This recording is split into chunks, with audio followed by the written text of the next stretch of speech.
சென்னை வள்ளுவர் கோட்டத்தில் அமைக்கப்பட்டுள்ள world of Parasakthi கண்காட்சியை மேலும் 3 நாட்கள் நீட்டித்துள்ளதாக ஏற்பாட்டாளர்கள் அறிவித்துள்ளனர்.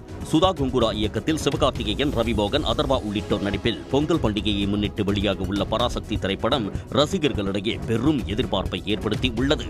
இந்நிலையில் 1960ஆம் ஆண்டு காலகட்டத்தை கண்முன்னே அச்சு அசலாக கொண்டு வரும் நோக்கில் அமைக்கப்பட்ட வேர்ல்ட் ஆஃப் பராசக்தி கண்காட்சியும் பார்வையாளர்களை வெகுவாக கவர்ந்துள்ளது. புல்லட் கார்ட் இருந்துச்சு, அது எனக்கு ரொம்ப பிடிச்சிச்சு. அதை நான் பார்த்தது கிடையாது. அண்டு பழங்காலத்தில் இருக்கிற டென்ட் கோட்டா அந்த எப்படி படம் பார்த்தாங்க, அந்த இதுவும் ரொம்ப ரியலிஸ்டிக்காக இருந்துச்சு. நான் படத்தில் தான் பார்த்துருக்கேன், அது மாதிரி ரியல் லைஃப்பில் பார்த்துருக்கேன் இப்போ தான். அதுக்கப்புறமா எனக்கு அப்புறம் யூஸ் பண்ண வெஹிக்கிள்ஸு, காரு, அதுக்கப்புறம் அந்த பாத்திரம், அது கூட ரொம்ப சூப்பராக இருந்துச்சு. ரொம்ப டீட்டெயில்டாக பண்ணியிருக்காங்க. ஆமாம், பார்வையாளர்களின் வேண்டுகோளை ஏற்று வேர்ல்ட் ஆஃப் பராசக்தி கண்காட்சியை காண டிசம்பர் 28ஆம் தேதி வரை அனுமதிக்கப்பட உள்ளதாக ஏற்பாட்டாளர்கள் அறிவித்துள்ளனர்.